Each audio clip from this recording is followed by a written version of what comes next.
knows too much.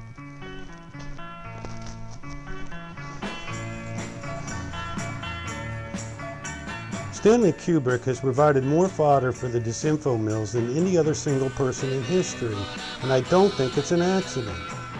Maybe you saw the French documentary about Kubrick being hired by Nixon to produce the fake moon landing just in case something went wrong with Apollo 11, so the world would not suspect the USA had failed. The film was a masterful hoax built on top of a swelling rumor that The Shining was actually a puzzle intended to tell the world that the moon landings were faked. You can't believe the number of so-called serious researchers who've been hoodwinked by this scam. This rabbit hole was the beginning of a new sort of counterintelligence op, one very popular today, in which movies are read as containing secret messages about what is going to happen in the next few years. According to this meme, a black magic cult that worships Aleister Crowley runs the world, and the media is a tool for conveying secret mind control messages. I speak, of course, of that group popularly known as the Illuminati. I have no doubt a powerful oligarchy runs secret global operations through a wilderness of mirrors, shielding their true intentions and identity, and sometimes deploy tactics invented by a Bavarian professor of Catholic law at a Jesuit university, but they probably also deploy lessons learned from Machiavelli, Clausewitz, Sun Tzu, Bernays, and all the great masters of mass mind control.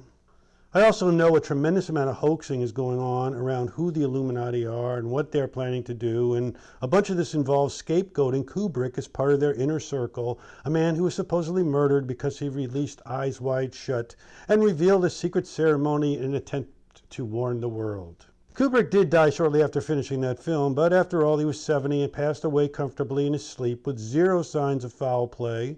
His widow participated in the French film hoax, probably because she was tired of dealing with the rumors of his supposed connection to NASA on the moon landings.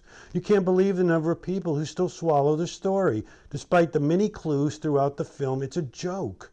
And by the way, I'm sure NASA is stacked with Masons of the 33rd degree, as well as having been built on the backs of Nazi scientists, secretly reconditioned with new identities, although Werner von Braun was allowed to keep his. But I also believe the fake moon landings is a meme constructed as a propaganda op. In order to conceal the real conspiracies like JFK assassination and 9/11, they create a tinfoil hat patrol, whose real objective is to make all conspiracy theories seem ridiculous.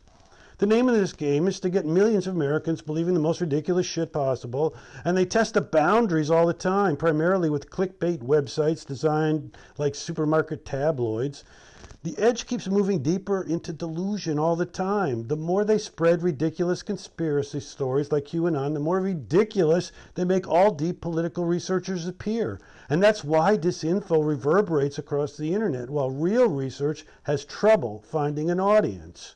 Numerology plays a role in these ops because numbers are easy to play with and can always be deployed to connect dots that don't really connect.